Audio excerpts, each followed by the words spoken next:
Hello दोस्तों, कैसे हैं आप सभी।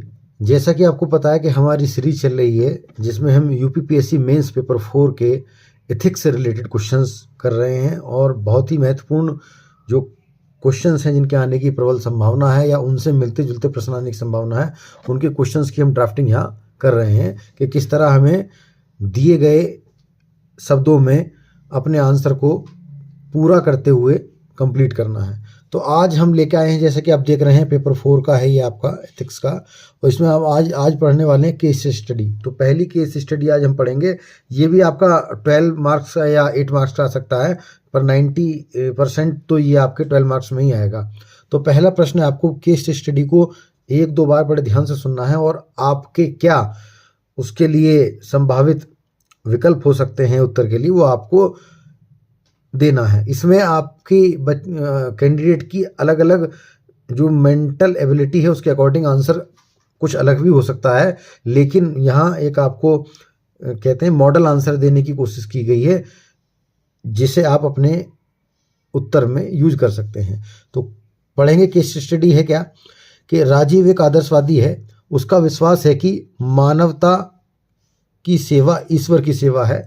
एक दिन वह सरकारी नौकरी के लिए साक्षात्कार देने जा रहा था। उसने सड़क पर एक व्यक्ति को गंभीर रूप से घायल अवस्था में पड़े देखा जो सहायता की मांग कर रहा था। कौन सा? घायल अवस्था में देखा और जो सहायता की मांग कर रहा था। कोई सहायता के लिए सामने नहीं आया। राजीव घायल व्यक्ति को अस्पताल ले गया, उसके जीवन की रक्षा की, लेकिन यहाँ सेकंड आपका दिया गया है, इस कारण उसने सरकारी नौकरी प्राप्त करने के अवसर को खो दिया। क्या खो दिया? नौकरी प्राप्त करने के अवसर को खो दिया। उपयुक्त परिस्थिति के प्रकाश में राजीव के निर्णय की, किसके? राजीव के निर्णय पर आपको टिप्पणी करनी है और ये 200 मार्क्स का है और आपको 12 मार्क्स में ये क्वेश्चन केस स्टडी का आंसर आपको देना है। तो उत्तर की शुरुआत में हमने केस स्टडी को पढ़ लिया कि क्या हमारे सामने कंडीशन रखी गई है, केस क्या है, उसके अकॉर्डिंग हम देखेंगे।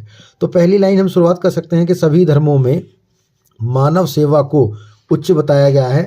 स्वामी विवेकानंद भी इस मत का समर्थन करते हैं।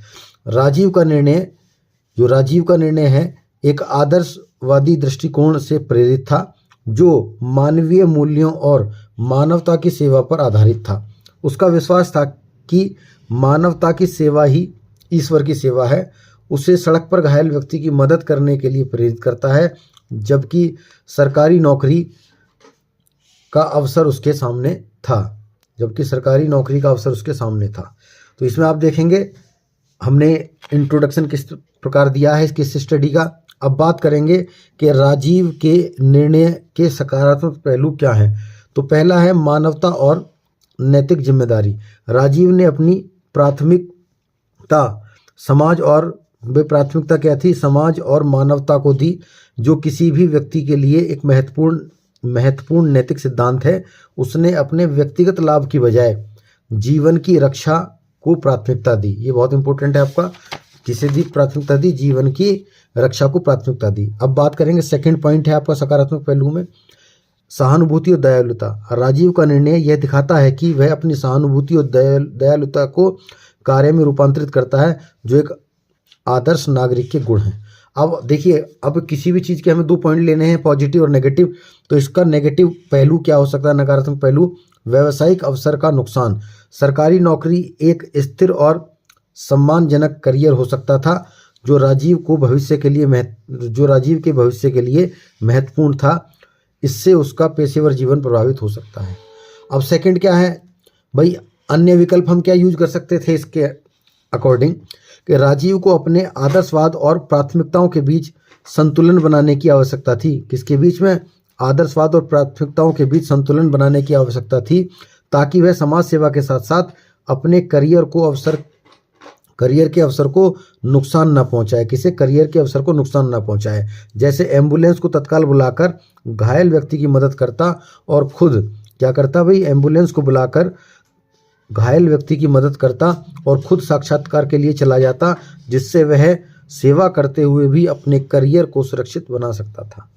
तो आपने देखा कितने सटीक वर्डों में हमने इसका कंक्लूजन देने की कोशिश की है कि राजीव का निर्णय उसके मानवीय दृष्टिकोण और नैतिकता को दर्शाता है। किसे दर्शाता है? मानवीय दृष्टिकोण और नैतिकता को दर्शाता है, जो अत्यधिक सराहनीय है। लेकिन इस स्थिति में उसे समाज सेवा और पेशेवर लक्ष्यों के बीच में संतुलन बनाए रखना की आवश्यकता है। तो आपने देखा हमने कितने कम वर्ड में अपने क्वेश्चंस को कंप्लीट करने की कोशिश की है, और जो डिमांड ऑफ क्वेश्चंस है उसको हमने पूरा किया है, और लिमिटेड शब्दों में हमने इस केस स्टडी को कंप्लीट किया है। ये आंसर आपको मैक्सिमम मार्क्स दिलाने में योगदान देगा। उम्मीद है आपको फर्स्ट केस स्टडी आपको समझ में आई होगी। मिलेंगे नेक्स्ट केस स्टडी के साथ, तब तक के लिए थैंक यू।